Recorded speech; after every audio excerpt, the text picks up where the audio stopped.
শীতকাল, প্রচুর শীত। আর এই শীতের সকালেই যাচ্ছি আজকে ধান কাটতে।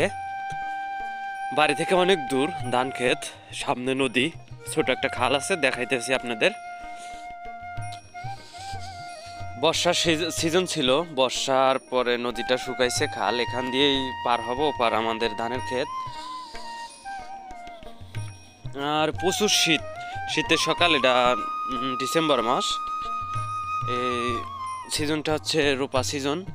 তো চলুন পার হওয়া যাক, পার হয়ে আপনাদেরকে ধানের ক্ষেতে নিয়ে যাই, ভিডিও দেখাই।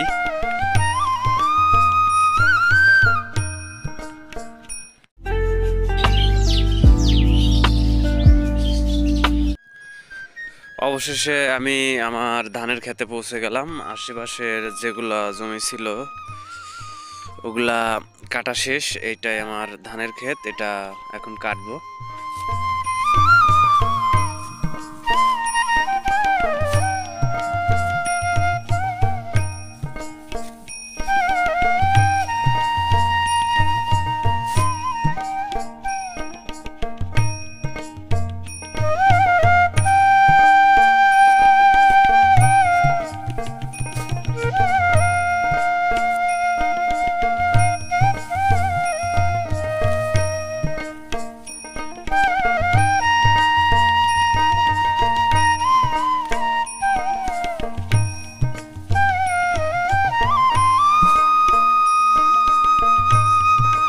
এই যে উদ্ভিদটা দেখতে পারতেছেন, এটা হচ্ছে পটল গাছ।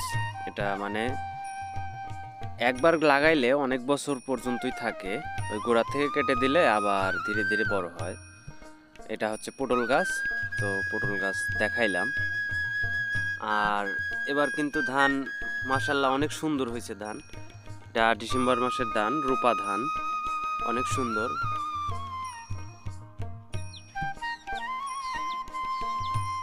সকাল সকাল এসে এক পায়ে ধান কাটলাম, এখন যাব ঘাস কাটতে। ঘাস কেটে মানে গরুকে খাওয়ায়া আবার আসবো ধান কাটতে। তো নিজেও খাবো এবং গরুকে খাওয়ায়া আবার ধান কাটতে আসবো। চলুন তাহলে একটু ঘাসের খেতে যাওয়া যাক। এই যে ধানগুলো কেটে সারি সারি করে রাখছে, শুকাইতে দিচ্ছে। এটা এ সিজনের এটাই নিয়ম, ধান কেটে 7-8 দিন অন্তত শুকায়, আর শুকায় তারপরে বাড়িতে নিয়ে মানে সিস্টেম করে।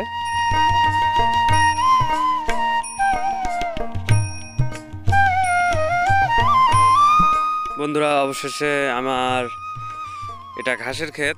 এই ঘাসটা হচ্ছে স্মার্ট নেপিয়ার। তো এগুলাই গরুকে খাওয়াই, এখন কেটে নিয়ে বাড়িতে যাব।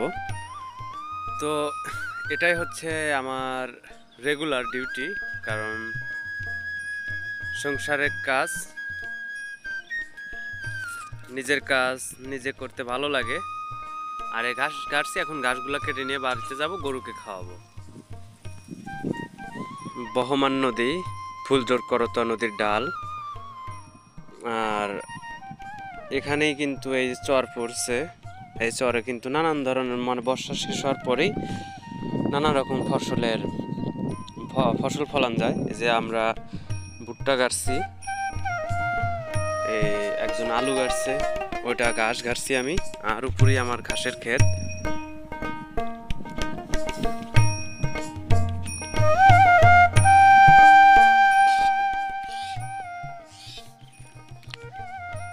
ঘাস কাটা শেষ, এখন এটা মাথায় নেব, নিয়ে বাড়িতে যাব, যা গরুকে খাওয়ানোর প্রসেস করব।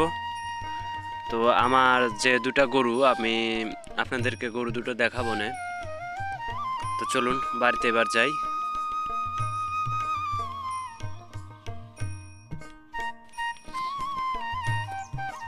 তো রানিং পয়েন্ট, ঘাস নিয়ে বাড়িতে যাচ্ছি।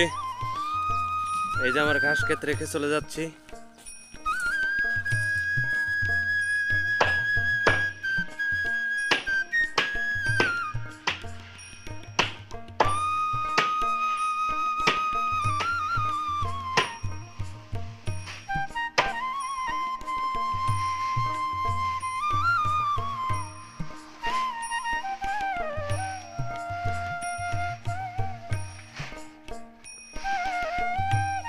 এই হলো আমার দুটা গরু, এদের জন্যই মানে এত আয়োজন। আর শীতকাল, এই জন্য এগুলা পরানো রয়েছে আর কি, বাইরে বাইর করি নাই।